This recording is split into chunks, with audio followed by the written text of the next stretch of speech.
have much to say about reconciliation. And it turns out I didn't either. So I rewrote this yesterday. I'm glad to see so many people here today. I'm glad that we know that this is a place that we are safe to share our grief and a place to retool and regroup as we prepare for the work that is ahead. Wednesday, several people gathered here after the election. I've also had several conversations with Tapestry members and friends. The worry and grief that people carry is palpable. Parents dread explaining to their children that Donald Trump was chosen by a majority of people to be our leader. All of us fear for the sustainability of our planet, for our children and their children. Many fear the possibility of loved ones being deported or being deported themselves.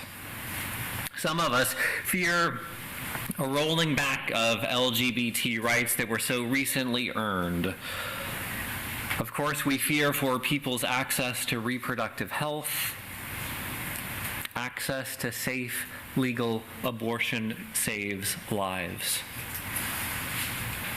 I fear that the results embolden the worst factions of our society to spread their hate speech and possibly violence even more widely. The global implications are just as troubling. The likelihood of stopping genocide in Gaza is even more distant. And Trump's friendship with foreign dictators is just terrifying. I heard several people speculate about the unknown factor. What will a Trump presidency look like without the guardrails of a legislative or judicial branch to keep him in check?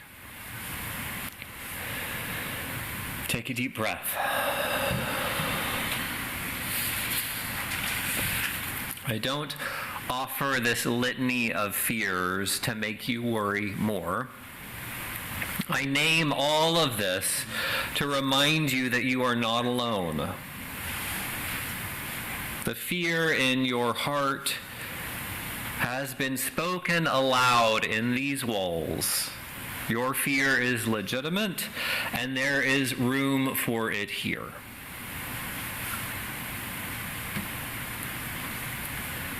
Let's talk a little bit about moving through disappointment. Surviving and thriving.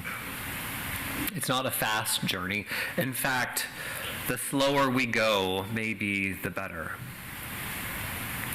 We've all faced challenges and traumas that are way more significant than we dare talk about in polite company.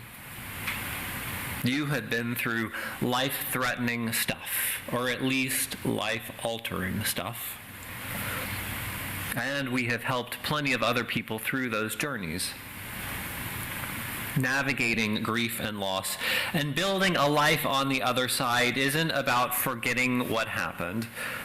Coping is more like a long process of accepting that the things that have happened to you don't define your worth as a human being. And losing does not make us wrong or inadequate. More and more, we're beginning to understand that profound distress isn't just a mental factor. Trauma comes into our bodies as well as our brain. More and more, mental health professionals are investing in holistic approaches.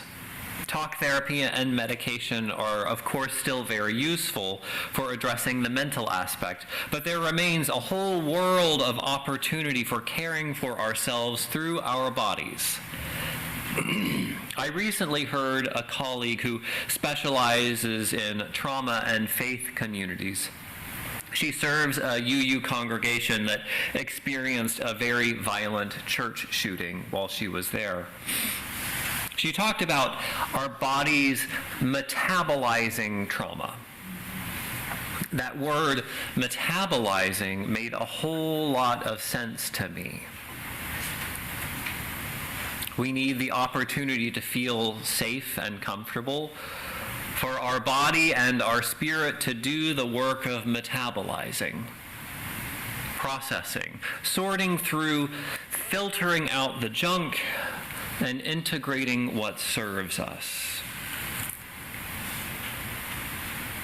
This isn't a sorting out of mental ideas or emotions. This is about our healthy bodies doing their magic over time. In our disappointment this week, there is a lot of grief to metabolize. When I say take care of yourselves, I mean literally take care of yourselves. Get a lot of sleep, drink some water, eat some healthy food. Take time to be with the people you love. Enjoy a blanket, a book, a good movie. And don't forget to move your body and get some sunshine, especially in these days of shortening daylight hours. The day after the election, I cooked a giant pot of 15-bean soup, loaded with vegetables.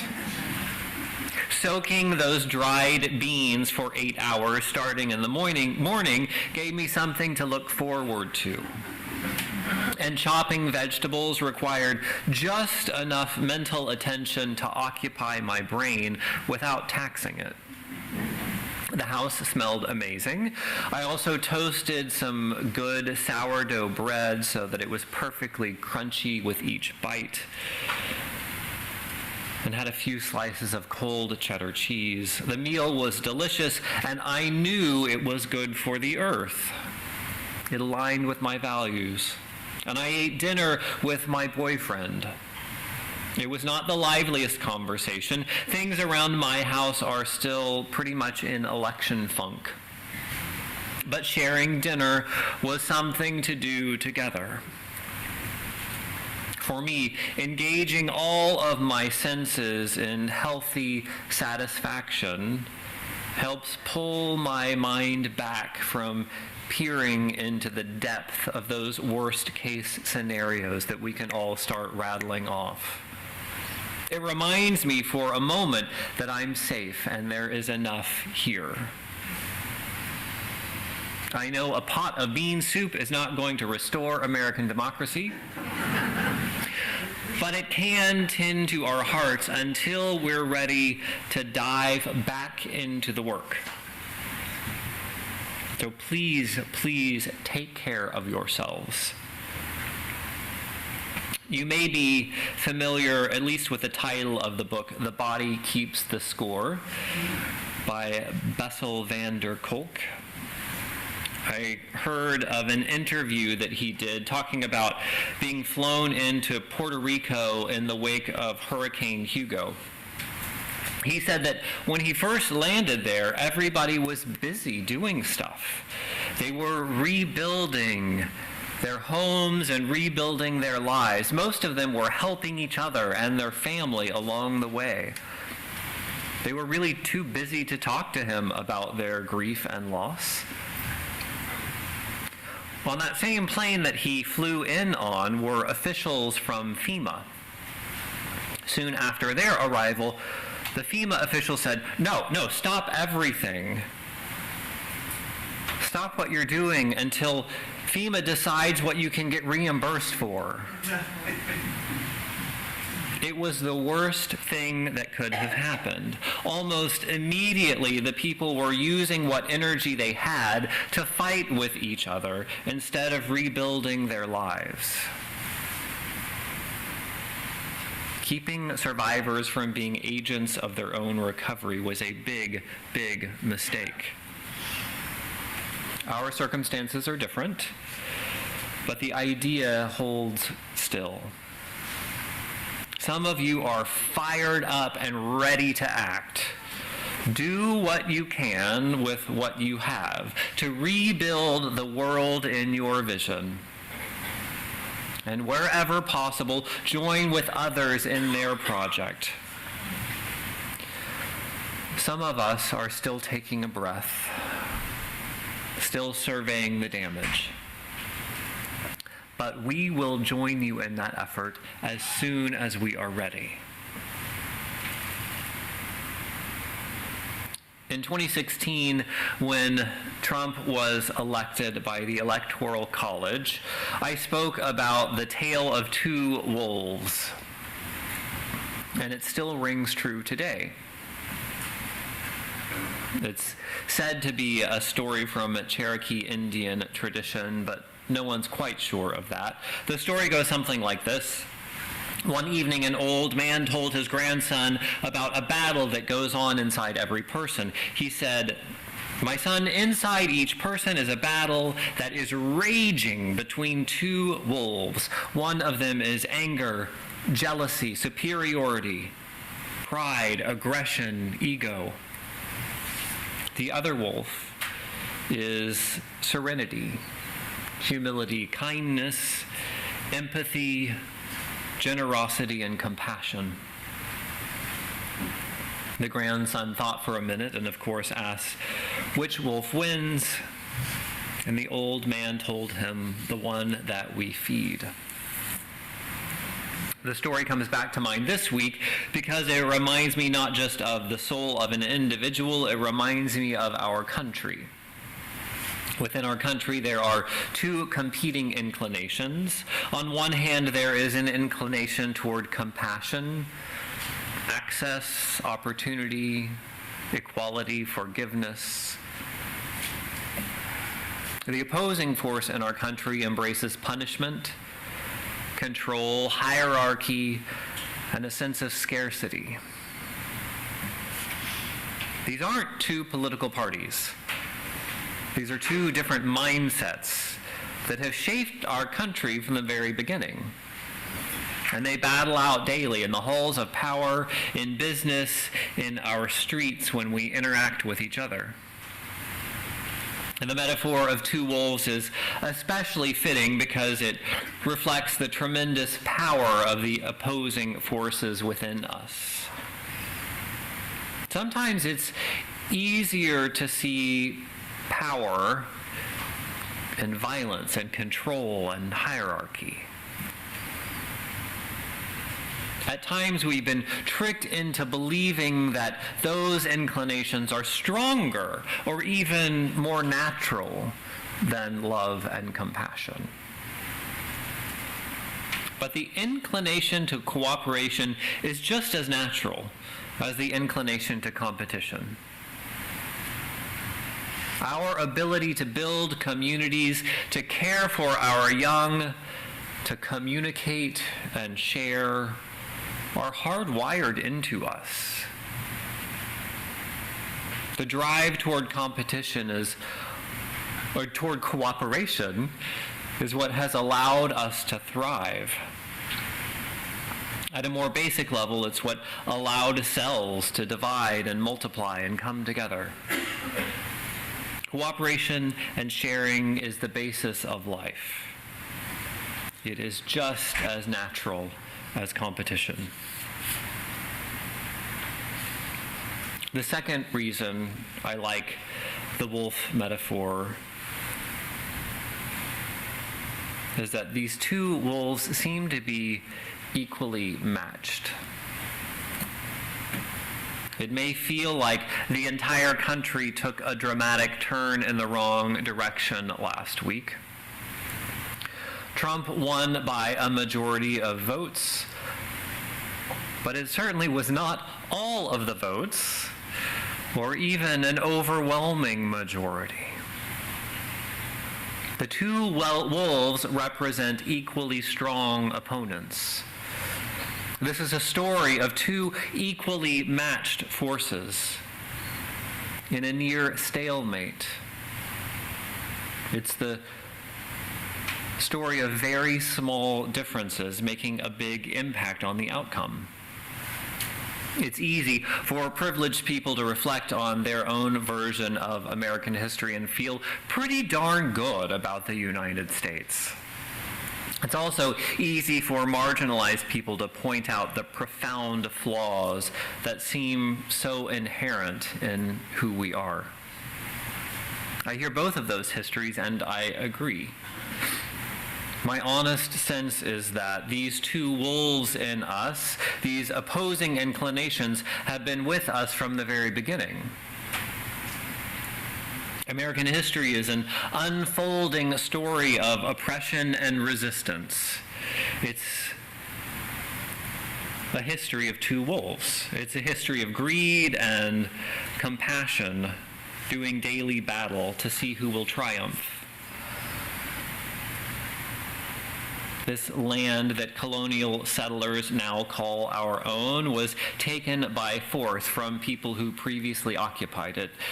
It's estimated that European settlers reduced North American Indian population from around 12 million in 1500 to barely 237,000 in 1900. Let me help you with the math. That is 11,763,000 people killed in 400 years. It's a vast genocide. Not all was greed and murder, though. Many American colonists arrived in New England searching for the right to practice their own religion without persecution. In England, King Charles I was relentlessly persecuting religious dissenters, which led 20,000 Puritans to head to New England over the course of about 20 years. Later in the 1600s, the state of Pennsylvania was quickly set up as a refuge for persecuted Quakers. Eventually, Baptists, Germans, and Swiss Protestants and Anabaptists flocked to Pennsylvania. The lure of this religious freedom and the opportunity brought waves of new Americans.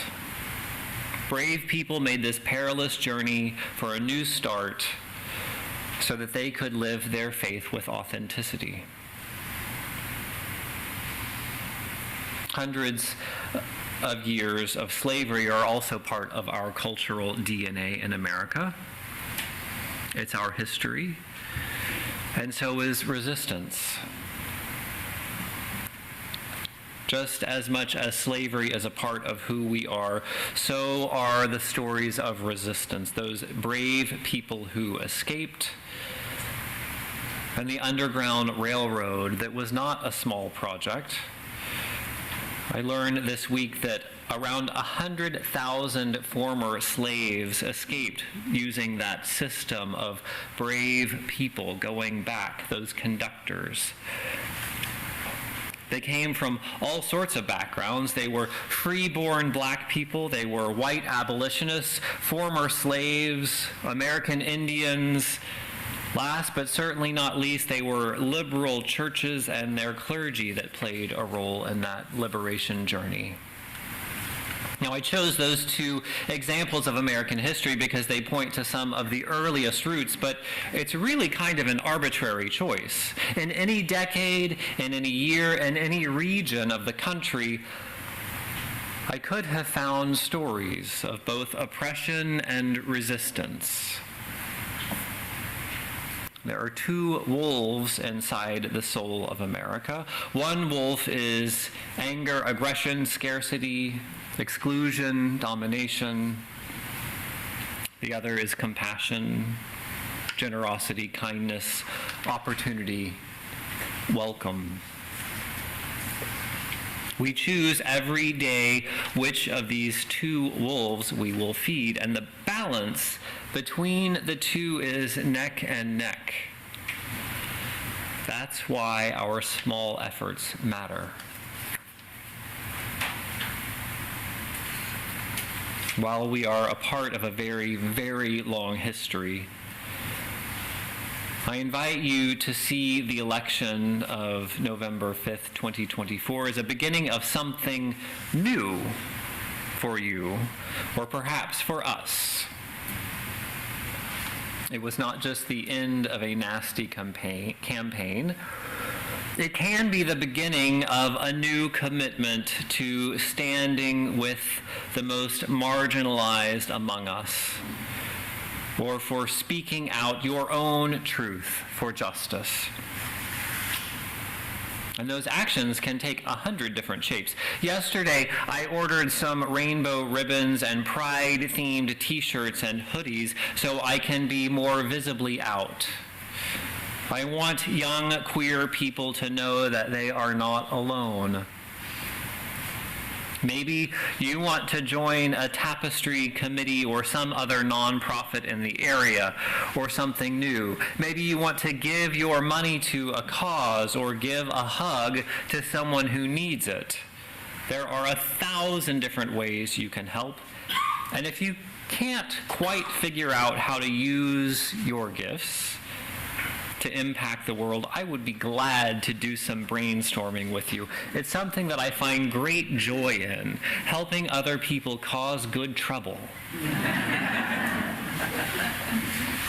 It's not going to happen overnight, but I hope that eventually your disappointment, your anger, your fear can be transformed into action. The election of an explicitly racist, misogynistic, power-hungry Donald Trump is not something that we can ignore. This struggle in the soul of our country is not an easy one. We didn't choose it, but it chose us. In a strange way, Unitarian Universalism was made for moments like this. You all are here for a reason this Sunday, after all. It is time to transform our fear through taking action together. Amen.